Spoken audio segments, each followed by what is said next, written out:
ಜೋಳ ಬಿತ್ತಲಿಕ್ಕೆ ಹೇಳಿ ಬಿತ್ತಳೆ ಏನು ಮಾರ್ಕೊಂಡು ತಿಂದಾಳ. ಯಾರಿಗಾದ್ರೂ ಮಾರ್ಕೊಂಡು ತಿಂದಿರ್ಬೇಕಾಗಿ ಹೋಗಿ ನೋಡು, ಜೋಳ ಬೆಳೆದಿಲ್ಲ ನೋಡು ಯಾವ ರೀತಿಗೆ ಆಯ್ತು.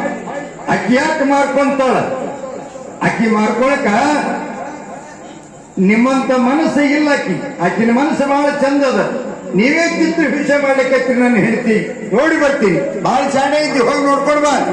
ಹೊಲಕ್ಕೆ ಬಂದು ನೋಡ್ತಾ ಇದ್ದಾನೆ, ಜೋಳದ ಕಾಳಲ್ಲೇ ಹಾಕದೆ ಇರ್ತಕ್ಕಂಥ ಮಲ್ಲಮ್ಮ ಆ ಮಣ್ಣು ಕಣಗಳನ್ನೇ ಜೋಳದ ಕಾಳನ್ನಾಗಿ ಮಾಡಿರ್ತಕ್ಕಂಥ ಮಲ್ಲಮ್ಮನ ಮಹಿಮೆಯಿಂದ ಜೋಳ ಹೊಲದ ತುಂಬ ಕಾಳ ಬೆಳೆದು ನಿಂತದ, ಜೋಳ ಬೆಳೆದು ನಿಂತದೆ. ಭರಮರೆಡ್ಡಿ ನೋಡಿ ಅಂತಾನ, ಬಾಬಾ ನಾವು ಬಿತ್ತಿದ್ರು ಕೂಡ ಈ ನಿಟ್ಟಿನೊಳಗೆ ಜೋಳ ಬರ್ತಿದ್ದಿಲ್ಲ. ಅಲ್ಲೊಂದಂಟ ಬರ್ತಿತ್ತು. ಬಿದಿರು ಬೆಳೆದಂಗೆ ಬೆಳೆದದ, ಬಿದಿರು ಹತ್ತದಂಗೆ ಹತ್ತದ. ಓಡಿ ಮನೆಗೆ ಬರ್ತಾನ, ಯಪ್ಪಾ ಭಾರಿ ಬಿತ್ತಾಳ ಮಲ್ಲವ, ಭಾರಿ ಬಿತ್ತಾಳ. ಎಲ್ಲಿ ಹೀಗ ಜಾಗ ಇಲ್ಲದೆ ಬಿದಿರು ಹತ್ತದಂಗೆ ಹಚ್ಚದ ಅಂತ ತಿಳ್ಕೊಂಡು ಹೇಳಿ